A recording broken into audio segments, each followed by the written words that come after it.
que iniciamos la semana pasada, que es aplicar las reglas de la sectorización al caso de Honduras para poder entender cómo está conformado nuestro sector público, porque como veíamos, si bien es cierto, los tipos de instituciones pues son las mismas en todos los países, instituciones de gobierno o empresas públicas. Sin embargo, en cada país el gobierno va a estructurar su sector público de manera diferente, va a crear diferentes tipos de instituciones y por lo tanto tenemos que aplicar las reglas de sectorización en cada caso para poder comprender cómo se organiza ese sector público. Entonces, en el caso de Honduras, veíamos que el primer nivel se llama la administración central y veíamos qué tipo de instituciones son las que están comprendidas en ese ente que lo vamos a considerar, de hecho, como una sola unidad institucional para efectos de las finanzas públicas. Hablábamos también que en Honduras tenemos las llamadas instituciones descentralizadas, que se caracterizan porque tienen su propio patrimonio, manejan sus propias finanzas y por lo tanto cada una de ellas es una unidad institucional y puede ser objeto de un análisis financiero o también podemos consolidarlas. Y luego estábamos analizando los institutos de previsión social que hay en Honduras y fíjense que en este caso vale la pena ir relacionando la teoría que vamos analizando con la realidad, lo que está pasando en Honduras. Entonces, usualmente suelo incluir en las presentaciones algunas noticias de interés que se están generando sobre los temas que estamos abordando. Y justo la semana pasada que hablábamos de los institutos de previsión social, apareció la noticia, creo que ese mismo día por la noche, de que el Imprema otorgó un préstamo de 110 millones de dólares para el proyecto de Palmerola, que es justo lo que estábamos comentando. En este caso, uno de los compañeros que estaba participando la semana pasada mencionaba que para él consideraba pues como un abuso el hecho de que el gobierno utilizara o manipulara los fondos de estos institutos. Y en este caso creo que sí hay un poco de eso porque si bien es cierto, el proyecto de Palmerola parece ser algo muy seguro, yo creo que en ningún país del mundo un aeropuerto de esa naturaleza pues va a quebrarse. Parece ser un proyecto muy viable que va a generar retorno sobre la inversión y al final le puede originar al Imprema una ganancia quizás 4 o 5 veces superior a la mejor inversión alternativa en la cual podía tener invertidos esos fondos. Pero ¿dónde está el problema? El problema está en la manera como se realizó esta inversión, cuando ya se había pactado con la Comisión de Transición del nuevo gobierno que se iba a hacer una espera para que fueran las nuevas autoridades las que autorizaran, valga la redundancia, la inversión, pero justo un día antes de que finalizara el anterior gobierno, se realizó la transferencia de los 110 millones de dólares. Entonces, eso es lo que genera escepticismo acerca de este tipo de operaciones que por lo demás pueden ser beneficiosas para el Imprema porque, pues como podemos observar, le van a generar aparentemente una ganancia hasta de 154 millones anuales, pero la forma, no esa forma tan oscura como el gobierno anterior manejaba las operaciones, es lo que llama la atención y sobre todo porque debemos recordar que si bien es cierto, el Imprema es una institución pública, es una institución de gobierno. Sin embargo, los fondos que maneja el Imprema no son del gobierno, sino que pertenecen a los cotizantes, en este caso a los docentes, y por lo tanto sabemos que hay algunas organizaciones que los representan que no estaban de acuerdo con el desembolso o al menos querían tener un poco más de información, pero al final pues todos amanecimos con la noticia de que los fondos ya fueron transferidos y ya no hay nada que hacer. Es una operación que ya está consumada y ojalá que no vayamos a tener una sorpresa desagradable durante el tiempo de la inversión y al final el Imprema pueda recuperar los fondos, pero es un ejemplo muy claro de cómo se manejan las finanzas públicas en Honduras y cómo se realizan este tipo de operaciones. Realmente pues deja mucho que desear, ¿no? No hay mucha transparencia y el gobierno a veces trata los fondos de pensión como que fuesen parte de su hacienda y toman este tipo de decisiones para llevar a cabo sus proyectos de interés y eso obviamente atropella el derecho legítimo que tienen los cotizantes de estos institutos a tener la seguridad de que sus fondos están siendo invertidos de una manera adecuada. Pero bueno, es lo que pasa en Honduras, ¿no? Bien, y veíamos que otro de los grupos de instituciones públicas que tenemos en Honduras son los gobiernos locales. Cada alcaldía, decíamos, se va a considerar como una unidad institucional. Cada alcaldía maneja sus propias finanzas también, tiene su patrimonio, su presupuesto, tiene facultades para recaudar tributos en su jurisdicción municipal y bueno, pues esta es la autoridad política en la cual está el país organizado, así que todos comprendemos cómo funcionan los gobiernos locales. En este caso, la administración central, como veíamos, tiene jurisdicción a nivel de todo el territorio. Y los gobiernos locales solamente tienen jurisdicción en el área del municipio. Honduras tiene 298 municipios, cada uno de ellos con sus propias finanzas. Entonces, cada municipio, pues la vamos a considerar como objeto de interés a nivel financiero.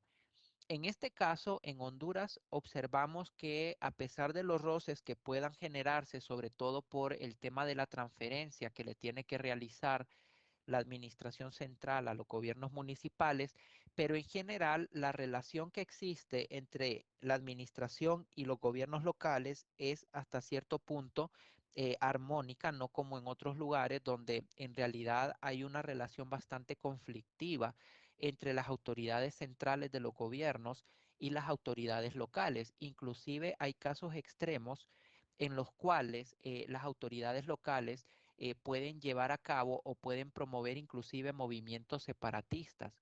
Un movimiento separatista es aquel mediante el cual una región de un estado quiere separarse de este estado y constituirse como uno aparte. Entonces, a lo largo de, perdón, en diferentes países observamos este tipo de movimientos separatistas que llevan pues obviamente a mucha violencia y muchos problemas y conflictos sociales y políticos.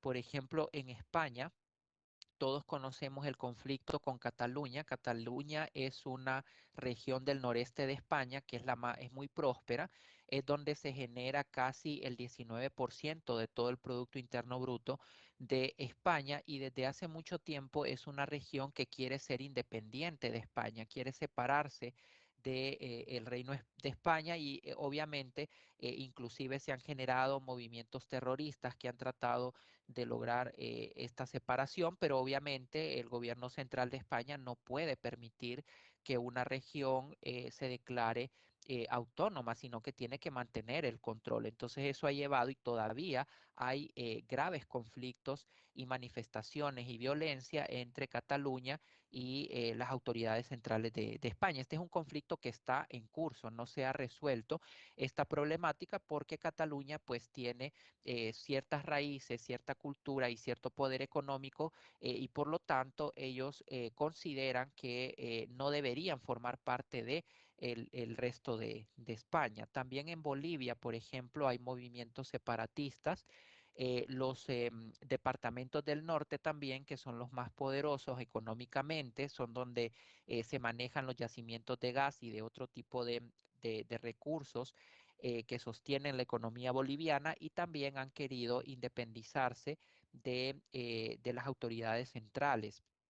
En el caso de China también tenemos el Tíbet, que era una región autónoma, donde hay también una connotación religiosa. Recordemos que el Tíbet es la sede del líder religioso conocido como el Dalai Lama del budismo y entonces siempre se había respetado la independencia del Tíbet, sin embargo, hace unas décadas China anexó el Tíbet a su estado y pues eso ha generado también graves conflictos porque el Tíbet alega que es un estado separado y que debería considerársele como tal por parte de China, y China obviamente no ha permitido que el Tíbet se independice. También en el caso del Reino Unido, podemos mencionar Escocia, que es una región del norte que también ha querido independizarse, conformarse como un estado independiente. Ha habido inclusive referéndums hace algunos años para poder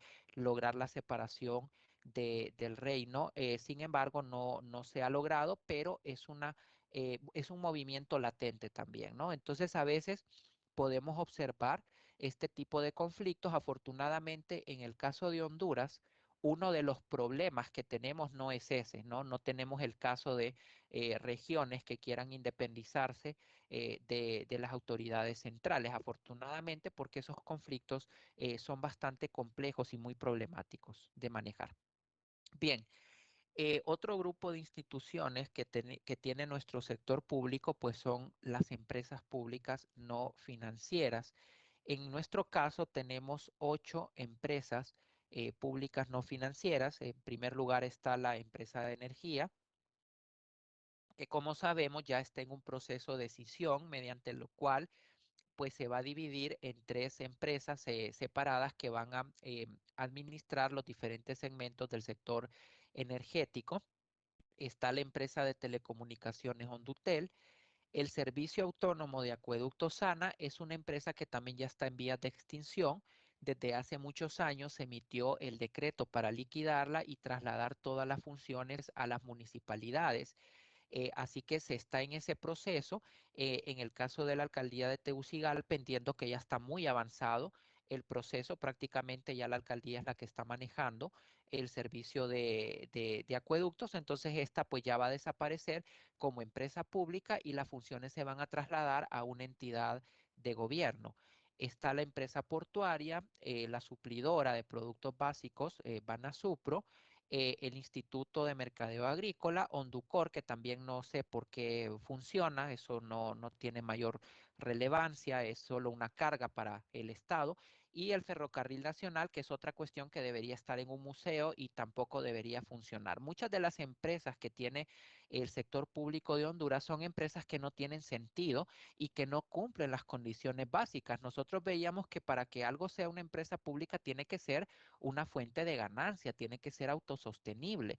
Sin embargo, vemos que muchas de estas empresas, en el caso de Honduras, no cumplen con esa función. Constantemente el gobierno tiene que estarlas rescatando, y entonces uno se pregunta qué sentido tiene, ¿no? ¿Por qué siguen funcionando esas instituciones que más bien se convierten en una carga para la misma población, que tiene que estarla sosteniendo con recursos de los impuestos? Y es una de las razones también por las cuales los organismos internacionales, especialmente el Fondo Monetario, a veces presiona al gobierno para que pueda privatizar y deshacerse de muchas de estas empresas que en realidad al final vienen a ser una carga para las mismas finanzas públicas.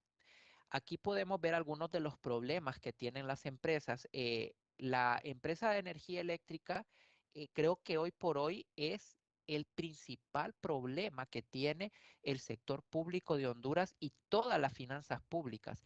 Este es un problema tan, pero tan grave que tiene en realidad unas consecuencias insospechadas que puede destruir inclusive toda la economía. Como sabemos, la energía eléctrica es la base de nuestro sistema productivo y es la base de nuestro estilo de vida actual. O sea, nosotros no podemos prácticamente llevar a cabo la mayoría de los procesos, inclusive cosas cotidianas, si no es a partir del acceso a la energía eléctrica. Entonces, una crisis en esta empresa que impida el suministro regular de energía, sin duda alguna destruiría nuestra economía y nos pondría en serios aprietos. El problema del ENE es algo que los gobiernos en realidad no quisieron abordar en su momento. Es un problema que se convirtió en una bola de nieve, se fue haciendo más grande, y hoy por hoy esta empresa está generando pérdidas anuales superiores a los 8.000 millones de lempiras.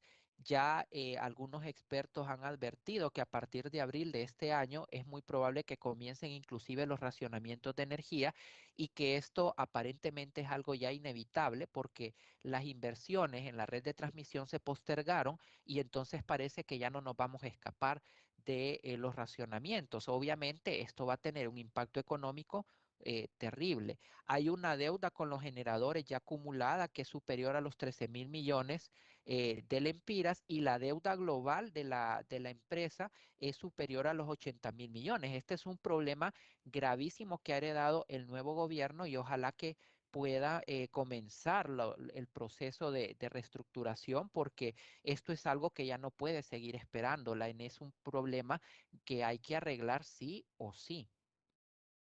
Hondutel es otra de las empresas que está en serios problemas. Para este año, pues sabemos que la pérdida acumulada pues va a ser también cercana a los 900 millones.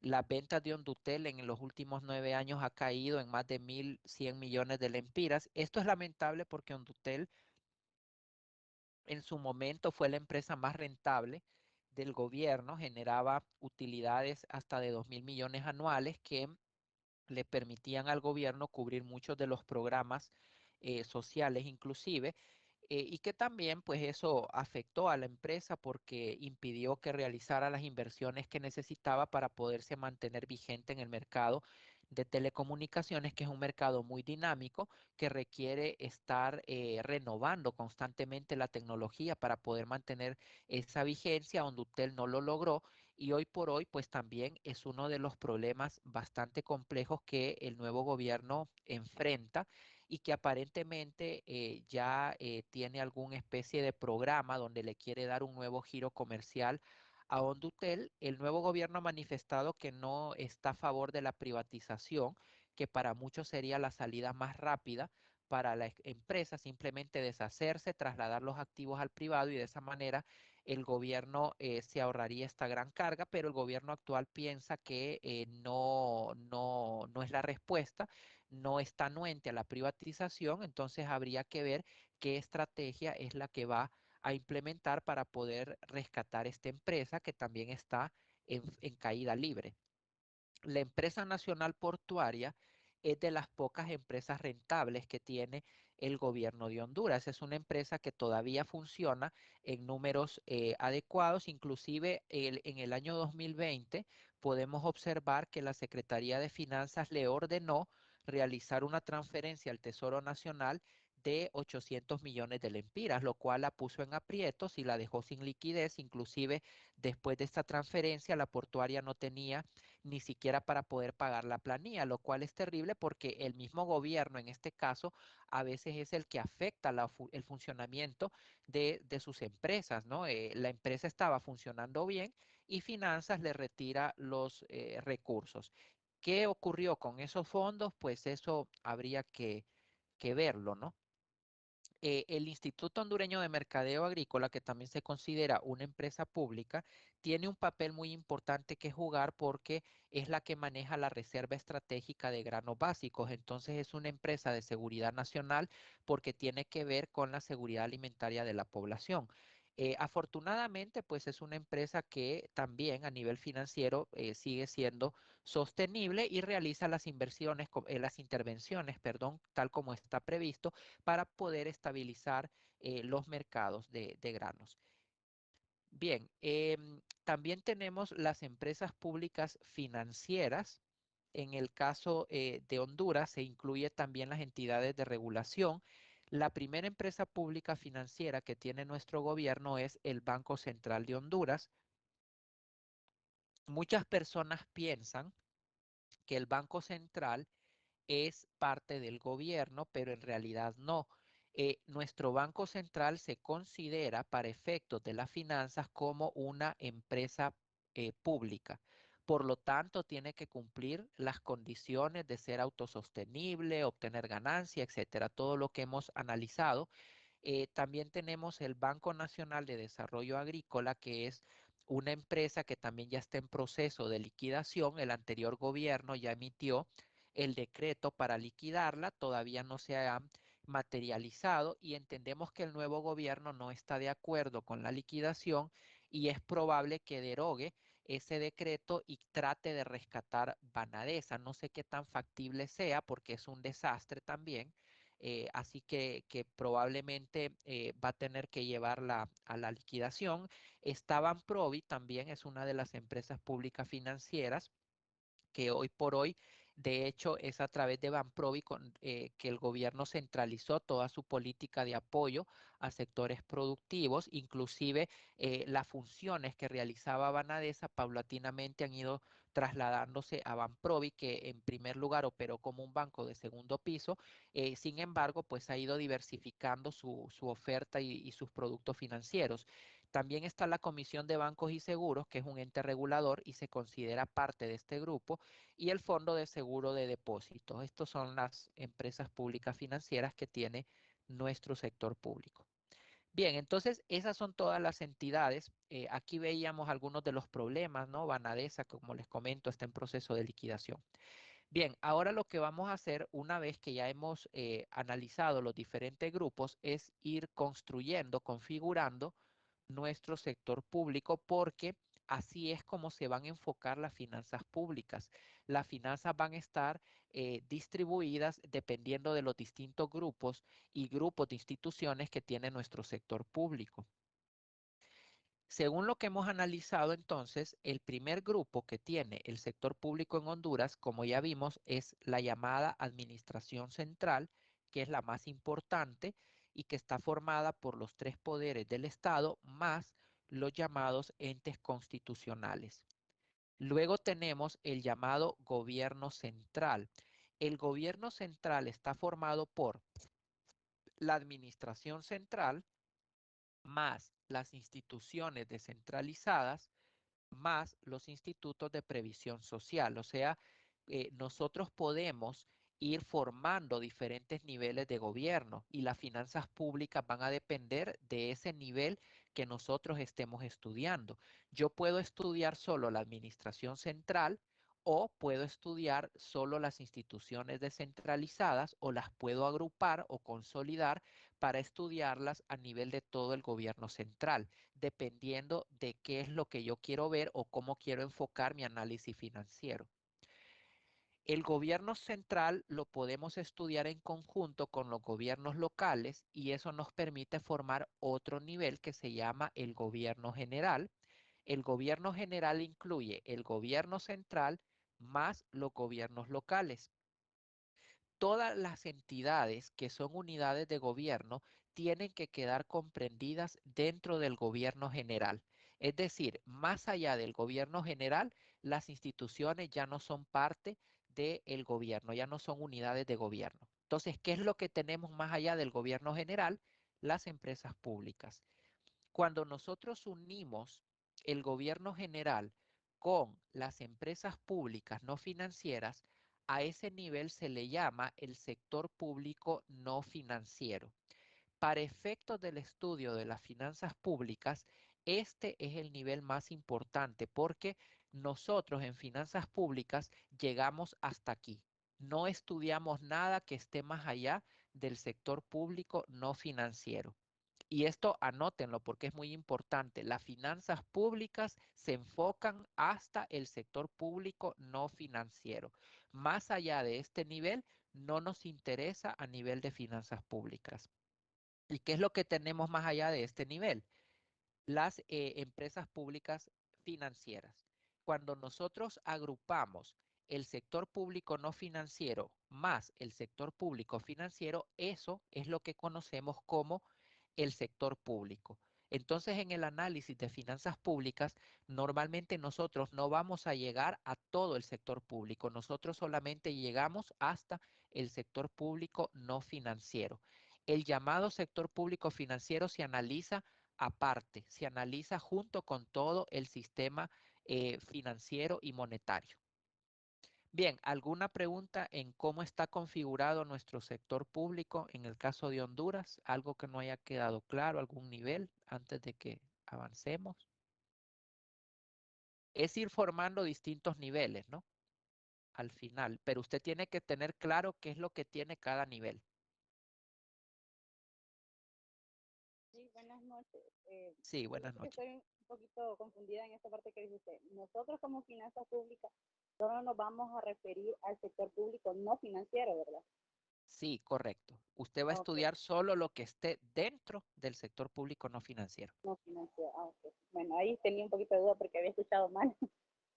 Sí, o sea que cuando usted está haciendo un análisis de finanzas públicas, usted puede enfocarse nada más en un grupo de instituciones. Por ejemplo, usted puede enfocarse solo en los institutos de previsión o usted puede enfocarse solo en las finanzas de los gobiernos locales o puede enfocarse en las finanzas del gobierno general, dependiendo de lo que usted quiera lograr. Obviamente, entre mayor sea el nivel de gobierno que usted va a analizar, va a necesitar más información y a veces es difícil conseguir esa información. Por ejemplo, imagínese, para analizar todo el sector público no financiero, usted necesita la información de la administración central, de cada una de las instituciones descentralizadas, que son como 30, necesita la información de todos los institutos de previsión, de todas las alcaldías. Entonces, a veces uno no puede hacer un análisis general, sino que está limitado por el acceso que uno pueda tener a la misma información. Entonces, a veces hay que conformarse solo con la administración central. Por ejemplo, los economistas, cuando están haciendo un modelo y quieren modelar el sector público, a veces tienen que utilizar las cifras solamente de la administración central porque no hay acceso al resto de datos. Puede ser muy difícil obtener información, sobre todo, por ejemplo, de los gobiernos locales, es morirse. Usted en Honduras es prácticamente imposible conseguir información financiera de las 298 alcaldías. Entonces, usted tiene que enfocar el análisis de finanzas públicas dependiendo de lo que quiere estudiar, de qué nivel de gobierno quiere pues analizar y también va a depender de la información que usted pueda obtener. Entonces, eso es lo que va a determinar en gran medida el grupo de instituciones que usted va a poder analizar en un momento determinado y del alcance que va a tener su estudio. Pero de aquí en adelante, cuando ustedes tomen un informe de finanzas públicas, lo primero que tienen que ver es a qué grupo de instituciones se refiere esas cifras. Por ejemplo, no es lo mismo estudiar la administración central que todo el sector público no financiero. Usted puede ver que entre mayor sea el nivel de gobierno, pues mayor va a ser la complejidad del estudio. Entonces es bien difícil en finanzas públicas cuando usted dice gobierno, en realidad usted no tiene que identificar qué es lo que está diciendo por gobierno, porque para alguien que maneja las finanzas públicas, usted no le puede decir voy a estudiar las finanzas del gobierno porque no le va a entender. Usted tiene que decir voy a estudiar el gobierno central o voy a estudiar el gobierno general o voy a estudiar el sector público no financiero, pero no podemos simplemente decir el gobierno porque el gobierno tiene diferentes niveles para efectos de organizar las finanzas y por lo tanto usted tiene que tener claridad qué nivel de gobierno es el que está estudiando. De lo contrario, no vamos a entender de qué estamos pues nosotros haciendo el examen, ¿no? O el análisis. Bien, ¿alguna otra duda o comentario? Este es Buenas como, noches. como un mapa, sí, dígame. ¿Y el rap, bajo qué categoría lo categorizamos? Fíjese que el régimen de aportación temporal no está incluido dentro del sector público no financiero porque entiendo que maneja fondos privados.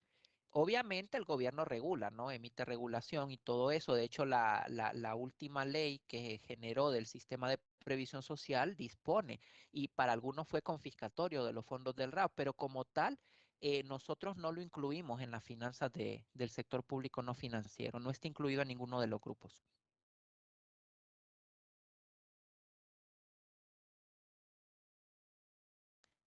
Bien, no sé si hay alguna otra consulta. ¿Quedó claro entonces cómo se organiza nuestro sector público? Buenas Sí, noches.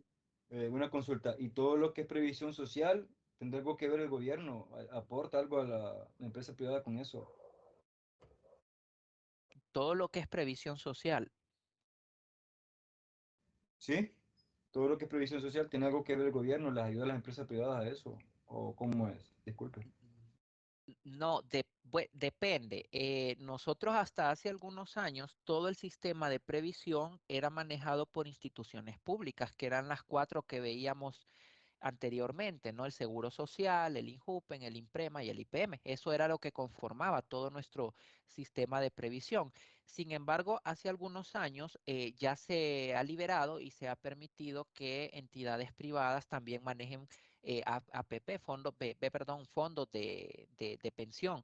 Entonces, ya existen entidades privadas que también manejan y que van a generar las mismas prestaciones o similares a las que manejan los institutos públicos. Entonces, hoy por hoy, el sistema de previsión incorpora entidades privadas y públicas, pero para efectos de las finanzas, obviamente, a nosotros solamente nos van a interesar los 4 institutos que son manejados por el gobierno, son los que mencionábamos. Estos fondos privados, pues obviamente ya no son objeto de interés y ya no quedan comprendidos dentro de nuestro sector público no financiero, porque ya son manejados por entidades privadas. Banco Atlántida, FICOS y creo que la FICE tienen fondos de pensión privados, a los cuales ya puede cotizar cualquier persona. Otra consulta, Lick. Y en este caso de Banadesa, que ya está quebrando, eh, ¿qué o qué parte del gobierno tendría que ayudar a Banadesa para que salga adelante, creo, o salga de la quiebra que tiene? Bueno, ahí depende, como le comentaba, de qué planes tiene el nuevo gobierno, porque el gobierno anterior prácticamente ya está finiquitada, ¿no? Se suponía que todos los activos y creo que parte de la cartera iba a pasar a Banprovi. Banprovi iba a asumir todo eso, pero el nuevo gobierno pues no ha presentado todavía el plan concreto de rescate, si es que no la va a liquidar porque Banadesa tiene, como sabemos, problemas gravísimos en términos de la cartera en mora. Prácticamente todas las cuentas son incobrables. Entonces, no sabríamos en este momento, porque el gobierno no lo ha dicho, solo ha dicho que no lo quiere liquidar, pero no ha dicho cómo va a capitalizar de nuevo Banadesa. Entonces, estaríamos a la espera de ver qué decisión va a tomar el gobierno, si va a seguir el curso la liquidación y va a trasladar todos los activos a Banprovi o si pues tiene otra figura, ¿no? Y la va a capitalizar de otra manera. Así que Banadesa ahorita está como en un limbo. Tendríamos que esperar a ver qué programa trae el nuevo gobierno con respecto a esta entidad, que la verdad sí lleva a cabo una función muy importante y valdría la pena plantearse rescatarla, pero por lo pronto no hemos visto ningún plan concreto de cómo lo va a hacer porque es un desastre completo. Pero igual, Banadesa tampoco nos interesa porque como es una institución financiera, está fuera de lo que se analiza en finanzas públicas. No nos interesa para efectos de las finanzas públicas, pero obviamente sí a nivel de país, ¿no? Por todo el papel que desempeña para canalizar recursos hacia la actividad agrícola, que es fundamental para que nuestra economía también pueda reactivarse. Bien, entonces, repito, muy importante tener este esquema porque así es como están organizadas las finanzas públicas en Honduras. Entonces, usted tiene que tener claridad meridiana cuando le digan gobierno general, qué es lo que está incluido ahí, cuando le digan gobierno central o cuando le digan sector público no financiero, usted sabe o debe saber claramente qué tipo de información es la que vamos a manejar en cada uno de los niveles. Eso es fundamental para poder hacer cualquier tipo de análisis en finanzas públicas. Bien, para cada unidad institucional o para cada grupo o nivel de gobierno, se va a determinar lo que conocemos como el balance global.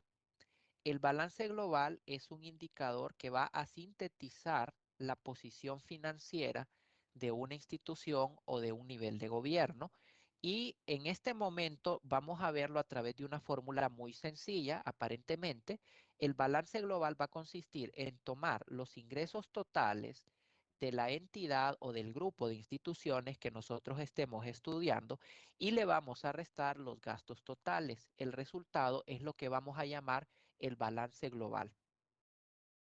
El balance global puede tener nada más 3 resultados en este universo. Puede ser positivo, significa que los ingresos son mayores que los gastos y lo vamos a llamar un superávit. Puede ser negativo y es cuando los ingresos sean menores que los gastos y lo vamos a llamar un déficit. y puede darnos cero, es decir, los ingresos pueden ser igual a los gastos y por lo tanto estaríamos en un equilibrio. Entonces, estas son las tres situaciones que podemos derivar de un balance global de cualquier entidad que sea una unidad institucional. O tiene superávit, o tiene déficit, o está en equilibrio. Para poder formar el balance global de todo el sector público no financiero y sus niveles, vamos a utilizar el siguiente esquema. Este esquema es inamovible.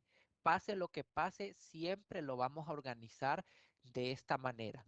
Vamos a tomar primero el balance de la administración central, le vamos a agregar el balance de las descentralizadas, de las instituciones de previsión social y el resultado nos va a dar el gobierno central. A ese gobierno central le vamos a sumar el balance de los gobiernos locales consolidado y eso nos va a dar el balance a nivel de todo el gobierno general. Y por último le vamos a sumar el balance global de las empresas públicas no financieras para poder llegar al nivel más amplio que es el sector público no financiero.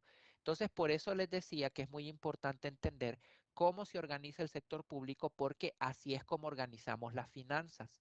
Así que este esquema que usted está viendo en pantalla es la manera como nosotros organizamos las cifras fiscales. Así que repito, no se va a mover, siempre lo vamos a organizar de esta manera. Vamos a realizar un ejercicio práctico sobre sectorización y cálculo del balance global para poder llevar a la práctica esta teoría y para poder organizar las finanzas. Entonces, vamos a suponer que tenemos las cifras del año 2017 de las instituciones públicas de Honduras. En este caso es un ejercicio sintético, es decir, aquí no tenemos que andar buscando cada una de las descentralizadas. En la vida real usted tendría que buscar la información de cada institución descentralizada y consolidarla, de cada empresa pública, de cada alcaldía, pero aquí nos están dando ya los grupos. Ahí están las empresas públicas no financieras, por ejemplo, nos están dando los ingresos y los gastos de cada uno de los grupos y nos piden que con esta información elaboremos el balance global del sector público no financiero de Honduras y sus distintos niveles. Las cifras están expresadas en millones de lempiras. Entonces le voy a pedir que en su libreta anoten el ejercicio y que traten de desarrollar el balance. Les voy a dar unos 5 minutos y aquella persona que me dé el resultado va a tener acceso a 5 puntos sobre 100 para este primer parcial. Entonces, es este esquema que vimos acá, ese es el que usted va a utilizar con estas cifras. 5 minutos, la persona que lo tenga en primer lugar me lo da y se va a ganar 5 puntos sobre 100.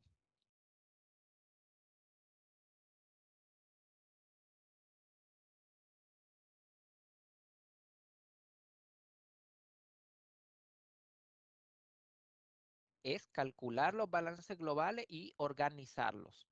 En eso consiste la actividad.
Listo, Lick.